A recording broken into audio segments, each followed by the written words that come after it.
Hello and welcome back to my channel. I am still reading this book with a prehistoric people, the Akikuyu of British East Africa. I actually really hate the title of this book and someone has already pointed out prehistoric. Now what the hell is prehistoric? But anyway, this is how they viewed us as prehistoric people. That's what I am, prehistoric. Seriously, my God. Okay, so anyway, it doesn't matter what they refer to us, but what they did capture was essential bits of our culture before they destroyed it. So it's written by William Scoresby, Rutledge, and Catherine Rutledge.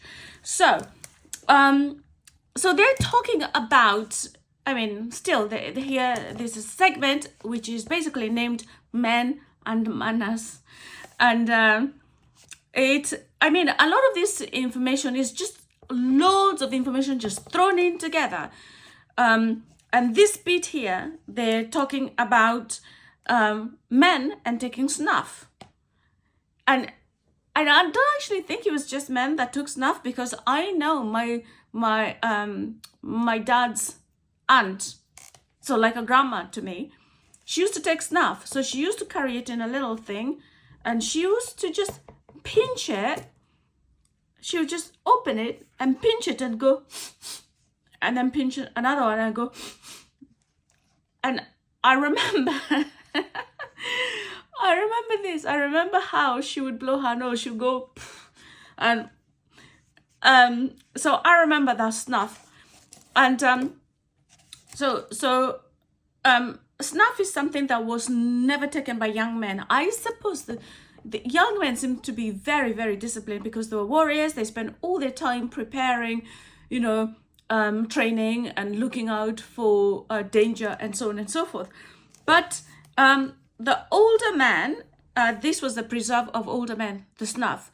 And so she says quite a few things like, the old men are inveterate snuff takers for non-Kikuyu smokes.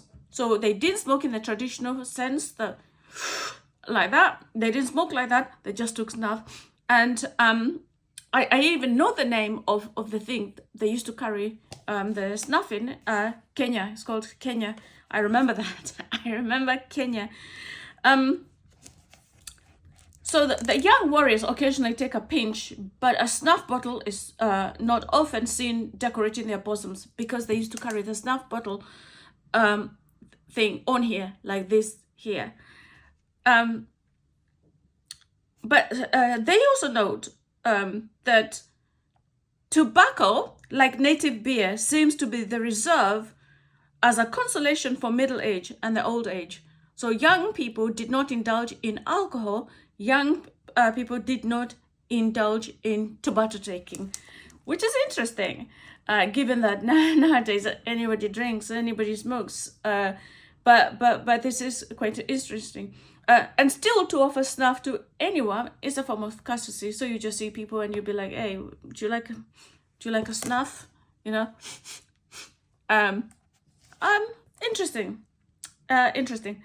And so they also describe they describe the plant, that we actually cultivated it. So we grew the stuff, tobacco, although when the British arrived, they didn't grow tobacco for a reason, or even if they did, I'm not very familiar, because where I grew up, it was just coffee, tea, sisal, pineapple, but never tobacco. So even if they did grow, it's not a lot, because what the British did when they arrived is they planted what they wanted, and they destroyed all the crops, all the plants of stuff that the Agiko used to have, even food crops. So basically they destroyed all food crops. So in the past video, I talked about the foods they used to grow, millet and maize and all of them. All of that was destroyed. And interestingly, what happened was, because the British actually uprooted everybody from their homes. They were all and I'm laughing because of the way immigrants are hated. The way, but when the British arrived, this is what they did. they marked the area that they wanted, and that land was allocated and given to British people. British people were invited to go, and then they would go and they would apply. They would go to the equivalent of what is a town hall. This was in Nairobi. They would go to Nairobi and they would apply, and they would be given a measurement of how much. So they'll be given for a very tiny amount of lease. So they were actually leasing the land. So for something like 2,000 shillings, they would get something like 10,000 acres for 2,000 shillings, or 200 shillings or equivalent, something very, very small.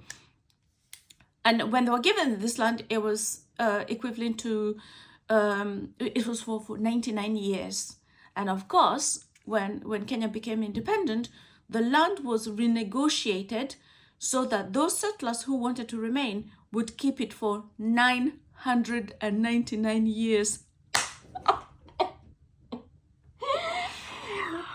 999 years. But anyway, I digress. But what they did was they cleared all the land and they took all the natives, because the natives were now told that the land you are in now belongs to the British Crown and you need to vacate. It's not all of your land, it belongs to our queen. So you need to go. Sure. Okay, it needs to, I think he was a king then. You need to vacate, like, shoo, go away. So they were taken to native reserves.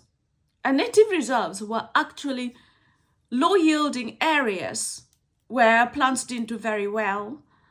And what's interesting is that even when the Asians were brought in East Africa to build the railways, and a lot of other Asians were brought in to be artisans, to run shops, because they did not want Africans to run any businesses. And the Asians were actually given loans to start businesses. This is where you see, like, the Asians in East Africa were already wealthy because they were given very good loans to start businesses, whereas Africans were dispossessed. And this is where our poverty started. They dispossessed, they took everything from us. They gave loans to the Asians, the Indians, and then Pakistani, whatever, to start businesses. And because Indians were the second class, the British were the first class, and the Africans were the third class. So they dispossessed us like that. And they stopped all trade. So the trade, like, if they used to trade in snuff, like, you would go and buy snuff. It was quite expensive.